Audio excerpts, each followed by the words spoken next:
आज आपके साथ फिर से आपकी इंग्लिश टीचर मोनिका अंग्रेश। आज आपको देख के पता चल रहा होगा कि आज हम क्या करेंगे। आज हम स्टोरी सुनेंगे और ध्यान से सुनेंगे, क्योंकि वो क्या है, आप जब सुनेंगे तभी तो उसके क्वेश्चन आंसर्स कर सकेंगे, है ना। तो आज हम किसकी स्टोरी पढ़ेंगे? आज हम स्टोरी पढ़ेंगे बीरबल की। Birbal visits Persia. बीरबल कहाँ गया था? पर्शिया गया था। पर्शिया एक जगह का नाम है। और बीरबल कौन था? बीरबल बहुत ही इंटेलिजेंट एक इंसान था जो कि अकबर के कोर्ट में काम करता था और हर उनकी जो भी प्रॉब्लम्स आती थी उनके कोर्ट में, उनको यूं फटाफट सॉल्व कर देता था। ठीक है, आपने ये बीरबल की स्टोरीज पढ़ी होगी बहुत सारी, है ना। तो ये उन्हीं स्टोरीज में से एक स्टोरी है। ठीक है, चलिए शुरू करते हैं। Emperor Akbar was greatly respected by the rulers and people of other countries. जो एम्परर अकबर थे ना, अकबर दी ग्रेट बोलते थे उनको, और वो बहुत ही ज़्यादा रिस्पेक्टेबल और बहुत ही बड़े रूलर थे और सब उनको बहुत आदर सत्कार करते थे। Ambassadors visited his kingdom and he too sent his ministers on foreign missions. अब उनके कोर्ट में बाहर से दूसरे देशों से उनके एम्बेसडर्स आते थे जो उनके देशों के बारे में बताते थे और कोई भी बात होती थी वो उनके कोर्ट में आके करते थे। ऐसे ही अकबर भी अपने लोगों को बाहर भेजते थे। Ambassador visited this kingdom and he too sent his ministers on foreign missions. और अपने मिनिस्टर्स को अकबर भी भेजते थे। Once the Shah of Persia requested Akbar to send to him Birbal. अब एक बार क्या हुआ, जो पर्शिया का किंग था, शाह था, उसने क्या कहा अकबर से कि आप मेरे पास मेरे कोर्ट में एक बार किसको भेजो? बीरबल को भेजो। ठीक है। The wise and witty ministers in Akbar's court। और वो कौन था बीरबल? बहुत ही वाइज, बहुत ही विटी और बहुत ही इंटेलिजेंट, है ना, मैंने आपको पहले बताया था। तो उनको शाह ऑफ पर्शिया ने बुलाया। This pleased Akbar and he sent Birbal. अब ये तो अकबर को बहुत अच्छा लगा और उन्होंने क्या किया? बीरबल को वहां भेज दिया, Persia. The Shah of Persia had heard a lot about the wisdom of Birbal and he decided to test him। अब जो शाह ऑफ पर्शिया था ना, उसने पता है क्या किया? उसको ये लगा कि ये बीरबल बहुत अपने आप को इंटेलिजेंट समझता है, मैं उसका एक टेस्ट लेके देखूंगा, देखता हूँ फिर वो उस चीज को कर पाएगा कि नहीं। ठीक है। When Birbal reached Persia, he was given a splendid reception। और जब बीरबल वहां पर्शिया पहुंचा, उसका बहुत अच्छे से स्वागत हुआ, बहुत मजा आया उसको। A meeting was fixed with the Shah। और शाह के साथ, शाह ऑफ पर्शिया के साथ उसकी एक मीटिंग करवाई गई। On the appointed day, Birbal was escorted to the palace। और जिस दिन उन्हें बोला गया था उस दिन वो पैलेस में गए शाह के। He noticed a strange sight and realized that he was being tested। तभी उसने एक तरफ देखा कि यहाँ तो कुछ गड़बड़ है, लगता है ये लोग मेरा कोई टेस्ट ले रहे हैं। He saw that there was not one throne but 5। अब वहां पर राजा की एक थ्रोन होनी चाहिए थी। थ्रोन पता है क्या होता है? जिसपे किंग बैठता है ना, किंग की बड़ी सी चेयर होती है। तो वो कहता है वहां तो एक होनी चाहिए थी, लेकिन यहाँ तो एक थ्रोन नहीं है, यहाँ तो 5 थ्रोन्स हैं। On these sat 5 shahs in great style। और उन 5 थ्रोन्स पे कौन बैठे थे? 5 शाह बैठे थे। ठीक है, और अपने अपने स्टाइल में बैठे थे। Their faces were similar and they were all wearing similar clothes। उनकी शक्लें भी एक जैसी, उनके कपड़े भी एक जैसे और स्टाइल भी एक जैसा उनका। बीरबल तो कंफ्यूज हो गया भाई।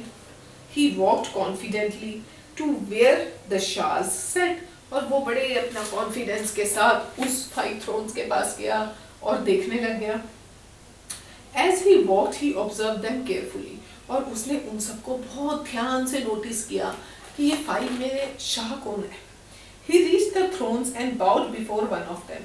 वो सारी थ्रोन्स को उसने देखा और एक थ्रोन के आगे जाके बॉव किया, ऐसे करते हैं ना, ऐसे, है ना, बॉव किया। Everyone was amazed। सब हैरान हो गए, ये कैसे हुआ? The man before whom Birbal had bowed was indeed the real Shah। अब जिसके आगे बीरबल ऐसे झुका था ना, बॉ किया था ना, वो असल का शाह था उन 5 में से। अब बीरबल को ये कैसे पता चला? Nobody had a clue as to how Birbal had been able to arrive at the truth. सब हैरान हो गए कि बीरबल को सच कैसे पता चल गया कि इसमें से शाह कौन है। So he was asked to explain. अब उसे बोला गया आप बताइए आपको कैसे पता चला? He replied that he had observed that the other 4 men appeared nervous.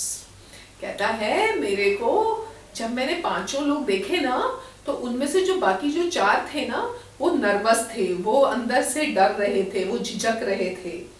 They kept looking at the Shah and trying to imitate his moves. और वो सब शाह को यूं करके देख रहे थे मुड़ मुड़ के, और उनकी एक्टिंग करने की कोशिश कर रहे थे। The Shah on the other hand looked relaxed. और जो मेन शाह था पर्शिया का, वो आराम से ऐसे करके बैठा हुआ था, और जो बाकी 4 शाह थे वो उसको ऐसे ऐसे देख रहे हैं, कभी ऐसे कर रहे हैं, कभी ऐसे कर रहे हैं। अब वहां से बीरबल ने उसको जज कर लिया। Thus Birbal won everyone's admiration with his wisdom. और बीरबल क्या हुआ? अपनी चालाकी से, अपनी विजडम से उसने जो आंसर किया और जो उसने असली शाह को पहचाना, सब उससे बहुत खुश हो गए। और बीरबल भी बहुत खुश हो गया कि उसने असली शाह को पहचान लिया। अब हम आगे चलते हैं। अब आपने ये कॉम्प्रीहेंशन पढ़ लिया, अब हम इसके क्या करेंगे? इसके हम करेंगे क्वेश्चन आंसर्स। ठीक है, आप जब स्टोरी पढ़ लेंगे इसको आराम से, फिर इसके क्वेश्चन आंसर सॉल्व करना है। ये सारे क्वेश्चन आंसर्स आपको कहाँ से मिलेंगे? ये बुक में इसी स्टोरी के अंदर है। ओके, एक्सरसाइज ए पे आते हैं हम। What did the Shah of Persia request? Shah of Persia ने क्या रिक्वेस्ट की थी अकबर से? शाह ऑफ पर्शिया ने रिक्वेस्ट की थी to send Birbal in his court, है ना, to send Birbal to Persia, Birbal को पर्शिया भेजो। What had the Shah heard about Birbal and what did he plan? अब शाह ने बीरबल के बारे में क्या सुना था और उसने क्या प्लान किया था, है ना? शाह ने क्या सुना था? शाह ने सुना था that Birbal was very witty, was intelligent, and therefore he realized that कि Birbal was not confused because he realized he was being tested. और वो वहाँ पर उसको टेस्ट करेंगे, ठीक है, वहाँ पर जाके बीरबल को मैं एक टेस्ट करूंगा, उसने शाह ने सोचा। अब थर्ड क्वेश्चन कहता है why was Birbal not confused? Birbal confuse क्यों नहीं हुआ? क्योंकि बीरबल बहुत इंटेलिजेंट था, वाइज था। जैसे ही बीरबल एंटर हुआ उसने जज कर लिया कि यहाँ पर मेरा टेस्ट लिया जा रहा है, ठीक है। सो Birbal was very intelligent and he judged very fast that he was being tested. Now the fourth question is, how did he know who the real Shah was? हाँ, बीरबल को कैसे पता चला कि रियल शाह कौन है? Because Birbal realized that the other 4 Shahs were they were, you know, very hesitated. They were not so kind of very strong, and they were imitating the real Shah, and they were moving here and there, looking here and there. But the real Shah was very confident, sitting very confidently, isn't it? How did Birbal win everyone's heart? Birbal won everyone's heart with his wisdom and intelligence. अपनी intelligence से उन्होंने क्या किया? बीरबल ने उनका heart जीता सबका। Now the next question is, find out the words in the story that have the same meaning as the following. अब हम इस स्टोरी में से सेम मीनिंग वाले वर्ड्स ढूंढने हैं। ये आप अपने असिस्टेंट टीचर्स के साथ फटाफट करिएगा, ठीक है। और जो सबसे पहले सारे फर्स्ट बच्चा आएगा ना वर्ड्स ढूंढने में, असिस्टेंट टीचर उनको प्यारे प्यारे हार्ट्स देंगे, ठीक है, पिंक पिंक कलर के, है ना। तो इसलिए फटाफट स्टोरी पढ़े और कोशिश कीजिए ऐसे इससे मिलते जुलते मीनिंग्स ढूंढने की, बिकॉज प्रैक्टिस करेंगे तो होएगा। First is Nations. नेशन से रिलेटेड वर्ड क्या है? अब आप पहले अपने टीचर्स की हेल्प से आप लोग पहले ढूंढ के बताएंगे, फिर आप मेरा वीडियो देखेंगे और सही आंसर देखेंगे कि है कि नहीं। नेशंस, नेशंस का क्या मतलब है, ये इससे रिलेटेड वर्ड कौन सा है स्टोरी में, इससे रिलेटेड वर्ड है कंट्रीज। क्या है, countries. Okay, now the second one is representative of one country to another. इससे रिलेटेड वर्ड कौन सा है कि रिप्रेजेंटेटिव भेजना एक कंट्री से दूसरी कंट्री। इससे रिलेटेड वर्ड है हमारा ambassador. Ambassador, should I write down?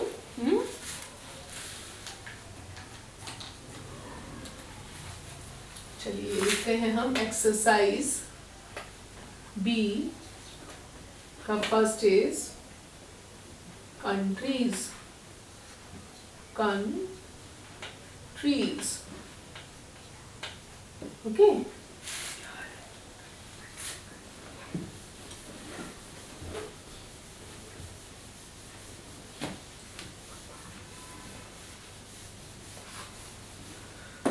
Countries. Now the second is ambassador. Representative of one country to another is ambassador. Ambassador. Ambassador. The third is to be accompanied by a person for protection. किसी को अपने साथ accompany करना, कोई आपके साथ साथ चले तो उसको क्या कहते हैं, एस्कॉर्ट करना। तो यहाँ क्या लिखेंगे हम, escort. Escort. Fourth is grand. Grand मतलब बहुत बड़ा, है ना, तो इसका क्या आएगा, स्प्लेंडेड। स्प्लेंडेड।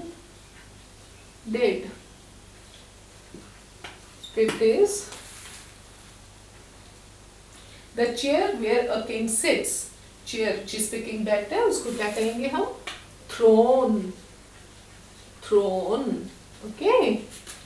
सो आप प्लीज ये लिख लीजिए इनके मीनिंग्स, अगर आपके गलत हैं तो सही कर लीजिए, ठीक है, और अगर नहीं आया तो भी लिख लीजिए इसमें से देख के जो मैंने अभी लिखे हैं, okay.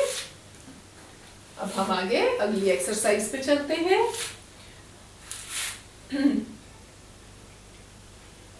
Tick the correct answers. Tick the correct answers. Birbal went as an ambassador to Persia, Iraq, Abu Dhabi. अब ये बताना है आपको कि बीरबल कहाँ गया था, कौन सी कंट्री में गया था। तो इसका क्या आंसर है, आपको पता है, इसका आंसर है पर्शिया। तो क्या लिखेंगे इसका आंसर हम, पर्शिया। एक्सरसाइज सी। एक्सरसाइज सी का फर्स्ट है हमारा Persia. Persia, okay. Now the second is Birbal was dash. Birbal was wise, crazy, foolish. Birbal क्या था, वाइज था, क्रेजी था, या फिर स्टूपिड सा था, फूल था? नहीं, वो तो बहुत इंटेलिजेंट था। तो हम क्या लिखेंगे, बीरबल वॉज वाइज। वाइज, है ना। Next is Birbal saw 5 shahs wearing similar clothes, 4 shahs wearing crowns, 5 shahs laughing and greeting him. क्या देखा उसने, उसने देखा था 5 shahs wearing similar clothes। तो आप थर्ड वाला क्लिक कौन सा करेक्ट करेंगे, 5 shahs wearing similar clothes, है ना। Now the fourth one is, fourth and fifth, Birbal bowed before all of them or one of them? One of them, सिर्फ वो जो असली शाह था उसके आगे उसने बाव किया था ना, तो हम लिखेंगे one of them।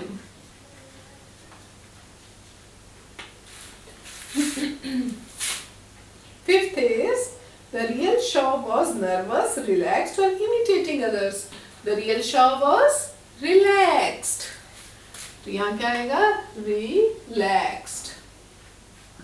चलिए अब हमारी एक्सरसाइजेस तो हो गई फिनिश, है ना। तो स्टोरी में मजा आया? ये इसे हम क्या कहते हैं? इसे कहते हैं हम कॉम्प्रीहेंशन। तो ये कॉम्प्रीहेंशन हमारे लिए बहुत जरूरी है, ये हमेशा एग्जाम्स में आता है और ये बहुत जरूरी है हमारे लिए करना। क्यों? क्योंकि कॉम्प्रीहेंशन में हमें स्टोरी में से आपको क्वेश्चंस ढूंढने होते हैं, आंसर्स ढूंढने होते हैं, तब जाके आप कॉम्प्रीहेंशन कंप्लीट कर पाते हैं। तो बड़े ध्यान से, कभी भी आपको कॉम्प्रीहेंशन आए ना एग्जाम में, तो पता है क्या किया करना? सबसे पहले ना सारे क्वेश्चंस ही पढ़ लिया करो, कौन से क्वेश्चंस हैं, ठीक है? सारे क्वेश्चंस पढ़ लिए, है ना? सारे fill in the blanks, questions, answers, tick mark, true और फॉल्स, जो भी उसमें दिया है, वर्ड मीनिंग्स, है ना, चूज द करेक्ट वन, जो भी बोला है ना, सारे एक बार पढ़ लो। उससे क्या होता है, वो क्वेश्चन सारे दिमाग में बैठ जाते हैं, है ना, हमारी ब्रेन में बैठ जाते हैं। और फिर हमें क्या करना है, फिर हम पढ़ेंगे आराम से उस पैसेज को, उस स्टोरी को, ठीक है? और जब हम उस स्टोरी को पढ़ने लगते हैं ना, तो हमें धीरे धीरे ये पता लग जाता है, अच्छा इससे रिलेटेड क्वेश्चन तो पीछे पूछा था अभी, ओह तो इसका आंसर तो ये है। तो आप फटाफट क्या करेंगे, आप फटाफट वो वाला आंसर मार्क कर लेंगे कि क्वेश्चन नंबर 1 का ए पार्ट का ये आंसर है ना? तो आपको वो ढूंढना नहीं पड़ेगा, तो उसी वक्त आपको फटाक से वो दिमाग में आ जाएगा आंसर कि इसका तो आंसर ये है। तो उससे आपके लिए बहुत इजी हो जाएगा आंसर्स ढूंढना। क्योंकि सॉरी एक चीज हमेशा याद रखनी है, वो चीज ये है कि कॉम्प्रीहेंशन जब भी आता है, पैसेज जब भी आता है, तो जो उस पे क्वेश्चन आंसर्स होते हैं वो हमेशा उसके अंदर से ही होते हैं, वो आपको उसी में ही मिलेंगे। तो कभी भी वो अलग से कहीं से नहीं उठा के देंगे आपको। तो दैट मीन्स कि आंसर वहीं से ही मिलेगा हमें, और इसलिए उस स्टोरी को पढ़ना हमें बहुत जरूरी होता है, और वो भी ध्यान से, कंसंट्रेशन से, समझ के। क्यों? क्योंकि जब देखिए आंसर्स ढूंढने हैं, जब मैं कहती हूँ सिमिलर वर्ड मीनिंग्स ढूंढिए, तो आपको वर्ड्स का ध्यान रखना है कि इससे मिलता जुलता वर्ड कहाँ आया था, है ना? तो जब आप उसे ध्यान से पढ़ेंगे तभी ही आप उन्हें आंसर कर पाएंगे। तो ठीक है, अब आप इनको प्रैक्टिस कीजिएगा अपने कैट्स के साथ, और आगे आपको कोई भी इसमें दिक्कत आए क्वेश्चन आंसर्स में, फिल इन द ब्लैंक्स में, उसमें, तो आप प्लीज़ अपने टीचर्स की हेल्प लीजिए। पर उससे पहले मैं यही कहूँगी, टीचर्स इन्हें प्लीज़ ये खुद करने की कोशिश करने दीजिए, इन्हें खुद समझने दीजिए। जब ये ना कर पाए तो आप इनकी ज़रूर हेल्प कीजिए, पर पहले इन्हें कोशिश करने दो, क्योंकि हम पहले कर चुके हैं 1-2 स्टोरीज, तो अब इन्हें आइडिया हो चुका होगा कि कैसे करना है। तो मेरे हिसाब से अब हमें इन्हें थोड़ा फ्री छोड़ देना चाहिए कि अब बेटा आप ढूंढ के बताइए आंसर इसमें से, ताकि ये भी पेन ले वो आंसर ढूंढने के लिए। हम अगर करके दे देंगे तो फिर इट्स ऑफ नो यूज, ठीक है? So okay, bye, and we will meet in the next class, ठीक है? बाय बच्चों।